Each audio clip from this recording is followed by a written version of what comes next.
When it comes to premium hatchbacks, few come close to the Audi A3. So, to make sure the A3 remains at the top of the tree, Audi has given its posh hatch a little makeover.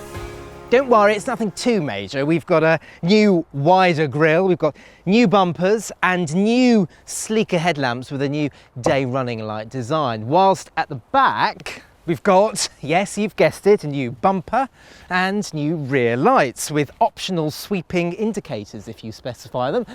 Now the changes are slight to say the least, but it doesn't detract from the fact that the A3 is still a very smart piece of kit.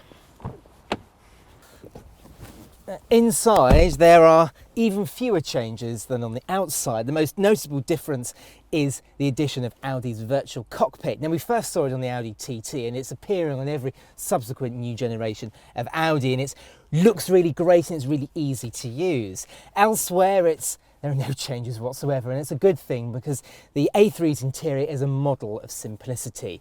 There's some really nice design touches like the screen that can go up and down at the touch of a button. There's some really high quality materials used, and it's just a lovely place to be. The amount of standard kit has been upgraded too with the facelift. SE cars get 16-inch alloys, cruise control, xenon lights and Bluetooth. Sport adds larger wheels, sports seats and dual zone climate control, while S-Line adds a body kit and LED front and rear lights. Storage wise, there's a large glove box, a couple of good sized cup holders, a cubby under the armrest which can act as a place to improve your phone signal if you specify the Audi phone box, and the door bins pass the Carbuyer big bottle test. In the back, well, let me just move the seat out the way so you can see what I'm talking about. Out the way, there we are. So you can see that I've got a good amount of knee room. Headroom is a bit tight. I do think if you're over 6 foot, you're going to really struggle because I'm just over 5'10" and I'm already starting to feel a little bit claustrophobic. Now there are 3 sets of seat belts back here. I do struggle to believe you could fit a middle person in here. There are easily reachable isofix points though, and overall, yes, it is a little bit tight back here, but if you want more room, then Audi will sell you the A3 Sportback, which has 5 doors. The boot is slightly less than you'll find in the mechanically identical VW Golf or the Seat Leon, but the difference is negligible. There's a movable boot floor, and when it's in its highest position and you've folded the rear seats, you have a flat loading area. If you want more space, then go for the 5-door Sportback. It's under the bonnet where the biggest changes lie though. There's a brand new 2-litre turbo petrol with manual and auto gearboxes and front and all-wheel drive, but it's a little outshone by the brilliant 1.4-litre turbo petrol. For diesel, there's a 1.6 and a 2-litre, and it's the 1.6 that's best on paper with CO2 emissions of 99 grams per kilometre and a combined fuel economy of 74 mpg. But we've got another brand new engine here. It's the 1-litre turbocharged petrol engine. Yes, you heard me right, 1 litres. So that's 999 cc's to be precise, 3 cylinders and a tiny little turbocharger. It's really rather good actually. I mean, it's not lightning fast. 0 to 62 miles an hour takes nearly 10 seconds, but it feels brisk enough and it feels nice and revvy and urgent. The A3 may never have been as fun to drive as a BMW 1 Series, but it's enjoyable enough, with light, direct steering and agile handling.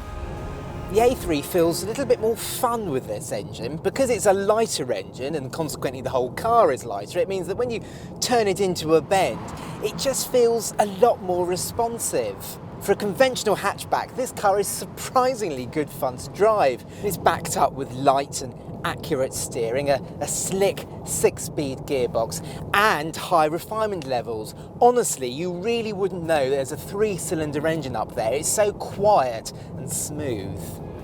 Despite Audi's claims the 1 litre isn't particularly frugal, especially when you drive it with gusto, like it wants to be driven, the 1 litre is good news for company car drivers. But if you're after a more resolved all-rounder, then the 1.4 turbo petrol and 1.6 diesel are better. Standard kit is fine, so try and not go through the options list and tick every single box. One option that is worth choosing though is the £450 virtual cockpit. However, if you go for an S-Line, it's worth deselecting the sports suspension. It lowers the ride height by 10mm, but it is stiff. Our recommendation would be to ask the dealer to fit the standard suspension, as it rides bumps beautifully. And beautifully is just the right word to describe how easily the A3 will fit into your life.